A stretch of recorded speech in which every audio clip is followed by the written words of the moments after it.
오늘은요, 조금은 현실적인 이야기, 하지만 당신에게 정말 도움이 될 수 있는 이야기를 함께 나눠보려고 해요. 많은 분들이 사주를 보러 오세요. 운이 들어온다고 하니까, 올해 운이 좋다고 하니까 기대를 안 할 수가 없죠. 그런데요, 이런 말도 종종 들려와요. 운이 좋다더니 왜 아무 일도 안 일어나죠? 사주에서는 잘 된다고 했는데 오히려 더 힘든데요. 저도 참 자주 듣는 이야기예요. 그리고 그럴 때마다 조심스럽게 이런 말씀을 드려요. 사주의 문제가 아니라 우리가 그걸 어떻게 기대했는지가 조금 어긋났을 수 있어요. 사주가 알려주는 건 이런 거예요. 당신은 이런 흐름 위에 태어났고 이런 시기에 이런 방향성이 열릴 가능성이 있습니다. 근데 많은 분들이 그걸 기회가 알아서 찾아온다고 생각하세요. 어느 날 문득 기회가 나를 데리러 올 거라는 기대 말이죠. 그런데 감이 아무리 익어도 우리가 감나무 근처에 가 있지 않으면 그 감은 우리 손에 닿지 않아요. 사주는 지도예요. 지금 내가 어디쯤 있고 어느 방향으로 가야 더 편한 길이 펼쳐질 수 있는지 알려주는 거죠. 하지만 그 길을 실제로 걸어가는 건 나 자신이에요. 아무리 좋은 지도를 갖고 있어도 움직이지 않으면 풍경은 바뀌지 않죠. 오늘 이야기할 주제는 바로 이거예요. 사주를 봤는데도 왜 인생이 그대로일까? 그리고 그 답은 사주의 문제라기보다 우리의 실행력, 태도, 그리고 선택에 달려있을 수 있다는 거예요. 만약 지금 이 영상을 끝까지 보신다면 아마 이런 생각이 드실 거예요.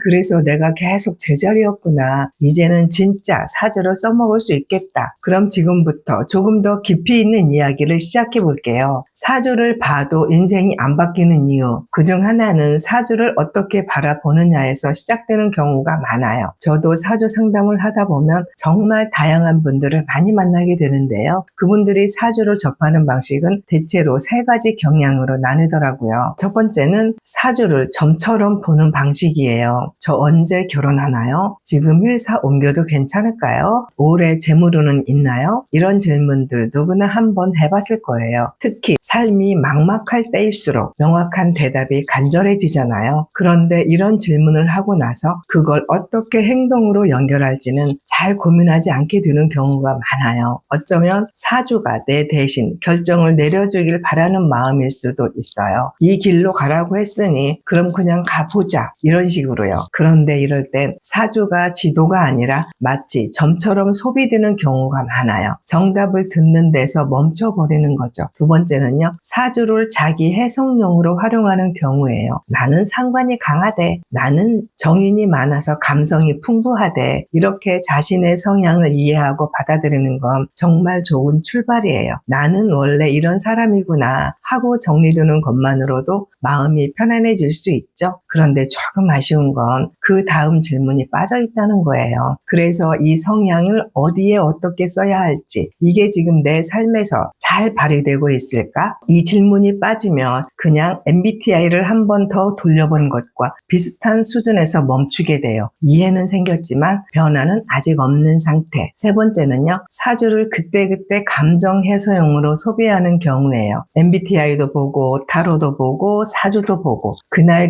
감정에 맞춰 위로받고 끝나는 방식이죠. 이런 접근이 무조건 나쁘다는 건 아니에요. 우리에겐 위로가 필요할 때도 분명히 있으니까요. 그리고 그런 정보들이 마음의 균형을 잡아주는 역할도 해요. 다만 그게 계속 반복되기만 한다면 나는 지금 이걸 통해 어떤 변화를 기대하고 있는 걸까? 한 번쯤은 스스로에게 물어볼 필요가 있어요. 물론 사주를 가볍게 보는 것도 괜찮아요. 그 자체로 힐링이 될 수도 있고 새로운 통찰을 줄 수도 있으니까요. 다만 만약 지금 당신이 이제는 진짜 인생을 좀 바꿔보고 싶다고 느낀다면 이 세 가지 방식 중 어느 하나에만 머무르는 건 조금 아쉬울 수 있어요. 정보를 쌓는 것에서 멈춘다면 아무리 좋은 사주도 지식에서 끝나버리거든요. 변화는 실행에서 생겨요. 그래서 오늘 이 시간엔 우리가 그동안 사주를 어떻게 바라보고 있었는지, 그 방식이 어떤 결과를 만들었는지, 그리고 지금부터라도 어떻게 사주를 쓸 수 있을지 진하게 얘기해 보려고 해요.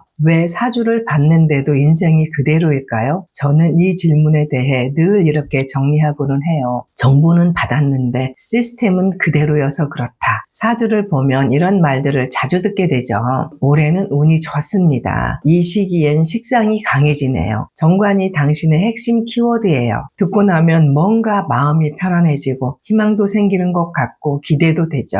그런데요, 그 이야기를 들은 뒤 우리는 실제로 무엇을 바꿨을까요? 예를 들어 식상이 강해진다는 말을 들었을 때 루틴을 하나 만들어 봤는지, 정관이 중요하다고 들었을 때 조직 안에서 나의 역할을 점검해 봤는지, 좋은 운이 들어온다 했을 때 그 기회를 받아들일 준비가 되어 있었는지 말이에요. 이런 변화가 함께하지 않으면 그 사주는 그냥 의미 있는 말에서 멈추게 돼요. 감동은 있었지만 움직임은 없는 상태.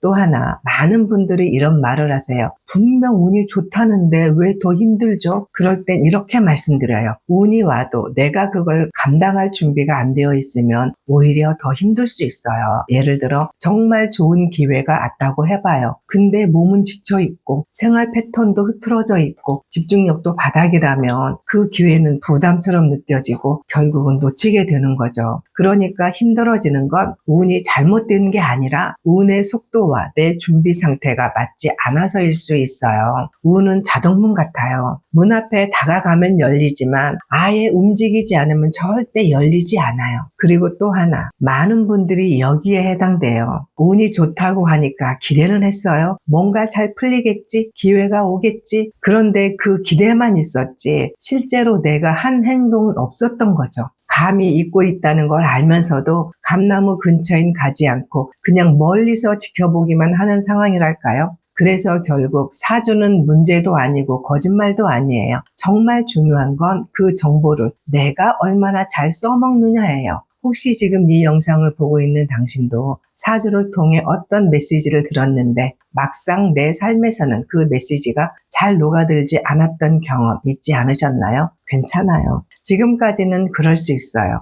하지만 오늘 이걸 듣고 있는 지금부터는 한번 이런 질문을 던져보면 좋겠어요. 내가 얻은 정보로 내가 오늘 바꿔볼 수 있는 작은 하나는 무엇일까? 그걸 찾기 시작하면 운은 멀리 있는 게 아니라 지금 이 자리에서 움직이기 시작할 거예요. 운이 안 좋을 때 우리는 보통 어떤 상태에 놓이게 될까요? 일단 에너지가 많이 빠져요. 의욕도 줄고 집중도 흐려지고 하던 일도 잘 안 풀리는 것 같고 그냥 다 놓아버리고 싶다는 생각이 자꾸 올라오죠. 그래서 많은 분들이 이 시기를 최악의 시기 혹은 그냥 버티는 시기라고 생각해요. 그래서 저는 이 시기를 조금 다르게 바라봐요. 이건 멈추는 시기가 아니라 오히려 준비할 수 있는 시기, 싸울 수 있는 기회의 시기라고 생각해요. 무슨 말일까요? 운이 좋을 때는요, 기회가 막 쏟아져요. 사람도 붙고 일도 생기고 선택해야 할 것도 많아지고요. 그럼 겉으론 좋아 보일 수 있지만 준비가 안 된 사람에겐 그 모든 게 오히려 부담으로 다가올 수도 있어요. 기회를 잘 활용하지 못하면 그건 스트레스가 되고 때로는 도망치고 싶게 만드는 요소가 되기도 하죠. 그래서 정말 중요한 건 운이 좋을 때 무슨 일이 일어나느냐보다 운이 안 좋을 때 내가 어떤 준비를 하고 있었느냐예요. 예를 하나 들어볼게요. 사주에서 목이 많은 사람은 아이디어가 많고 창의적이에요. 무언가 시작하는데 능한 사람들입니다. 그런데요, 그 아이디어들을 어디에 써야 할지 잘 모를 때가 많아요. 그러다가 어느 날 운이 트이는 시점이 오면 그동안 보이지 않던 기회들이 갑자기 눈에 들어오기 시작해요. 그리고 그걸 해봐야겠다고 느낄 수 있게 되죠.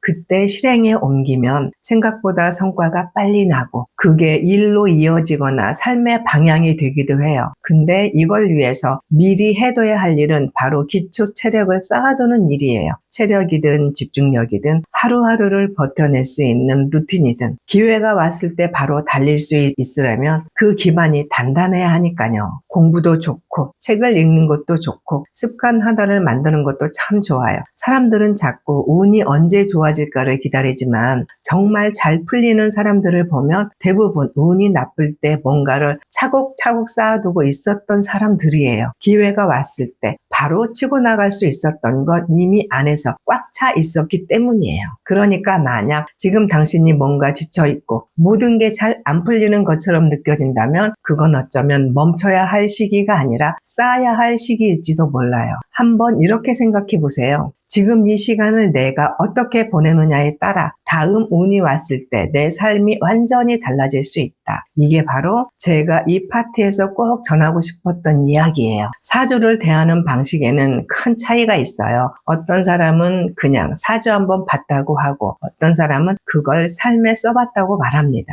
이 둘은 언뜻 비슷해 보이지만 결과는 하늘과 땅 차이예요. 그냥 바라보는 사람은 전 식신이 많대요. 제 사주는 정관이래요. 상관이 강하대요. 말은 하지만 일상은 바뀌지 않죠. 마치 MBTI 결과를 알고 나는 INFP야 라고 말하듯이요. 반면 사는데 쓰는 사람은 행동부터 달라요. 식신이 많다면 루틴을 짜고 정관이 강하면 기준을 만들어요. 상관이 크면 감정을 예술로 빼냅니다. 식신은 꾸준함을 반복 속에서 드러내고 정관은 질서를 스스로 설정할 때 힘을 갖습니다. 상관은 감정을 표현할 때 화기가 아닌 창조로 변해요. 결국 사주는 성향을 아는 데서 끝나지 않아요. 그걸 어떻게 쓰느냐가 핵심이죠. 아는 것으로는 아무 일도 일어나지 않습니다. 작은 실천 하나가 변화를 만들죠. 잠깐 생각해 보세요. 지금 당신은 사주를 그냥 알고만 있나? 아니면 진짜 써보려 한 적은 있었나? 그 작디 작은 차이가 1년 뒤 당신 인생의 풍경을 완전히 바꿔놓을 수 있어요. 이제 오늘 이야기를 정리해 볼게요. 혹시 오늘 들으시면서 마음 한켠이 좀 찔렸던 분도 계실 거예요. 운이 좋다던데 왜 그대로지? 사주를 밟는데 내 삶은 왜 안 바뀌지? 사실 이유는 간단해요. 사주를 안 것까지는 했는데 그걸 한 번도 진짜 써보지 않았던 거죠. 사주는 그저 운명을 알려주는 도구가 아니에요. 방향을 제시해주는 지도에 가까워요. 당신에겐 이런 재능이 있어요. 지금 이 방향이 유리해요. 그런 신호를 보여줄 뿐이죠. 하지만 지도만 갖고선 절대 목적지에 도착할 수 없잖아요. 결국엔 내가 직접 걷기 시작해야 사주는 정부에서 실제 도구로 바뀌게 됩니다. 그래서 오늘 제안 드리고 싶은 게 있어요. 지금 내 사주에서 가장 눈에 띄는 십성 하나를 떠올려 보세요. 정관, 식신, 상관, 편재 뭐든 좋아요. 그리고 그 성향에 맞는 아주 작은 실천 하나를 해보세요. 예를 들어 정관이 많다면 약속 하나 책임감 있게 지켜보는 것, 식신이라면 나만의 루틴을 하나 시작해보는 것, 상관이면 감정을 글로나 말로 표현해보는 것, 편재라면 주변에 따뜻한 마음을 한번 나눠보는 것, 작은 시도 하나, 그게 사주를 삶 속에서 쓰는 첫 걸음이 될 수 있어요. 그리고 이런 분도 계실 거예요. 저는 그냥 위로받고 싶어서 사주 보는데요. 그 마음 정말 잘 알아요. 사주는 힘든 시기에 곧 괜찮아질 거예요. 라고 말해주기도 하니까요. 그 말 한마디에 하루를 견딘 분들도 많았고 저도 그 마음을 존중합니다. 하지만 위로만 계속 받는다면 어느 순간 감정만 맴돌고 실제 삶은 제자리에 머물 수 있어요. 사주는 단순한 위로를 넘어서 당신을 움직이게 만드는 자극이 되어야 해요. 작은 것 하나라도 괜찮아요. 하루 10분 일기 쓰기, 하루 한 끼 정성스럽게 챙겨 먹기, 마음을 표현하는 메시지 한 줄, 이런 사소한 행동 하나가 정말 큰 변화의 시작이 될 수 있거든요. 제가 상담하면서 들었던 말 중 아직도 기억에 남는 게 있어요. 그 영상 보고 하나라도 해보자고 생각했어요. 그 작은 시도가 지금의 저를 만들었어요. 저도 믿어요. 위로는 감정을 채우고 행동은 인생을 바꾼다는 걸요. 오늘 이 영상이 마음에 남으셨다면 이제 사주를 보는 것에서 써보는 것으로 작은 전환을 한번 해보세요. 그 첫 시도가 인생의 흐름을 바꿔줄지도 몰라요. 다음 영상에서는 많은 분들이 궁금해하셨던 정인과 편인 이야기로 찾아볼게요. 인성이 많으면 공부를 꼭 해야 할까? 왜 편인이 많은 사람은 외롭고 무기력할까? 현실적인 이야기로 풀어드릴게요. 오늘 영상이 마음에 드셨다면 좋아요, 구독 한번 부탁드릴게요. 그 작은 클릭이 다음 콘텐츠를 만드는데 정말 큰 힘이 됩니다. 오늘 또 함께 해주셔서 감사드리고요. 다음 영상에서 뵙겠습니다. 감사합니다.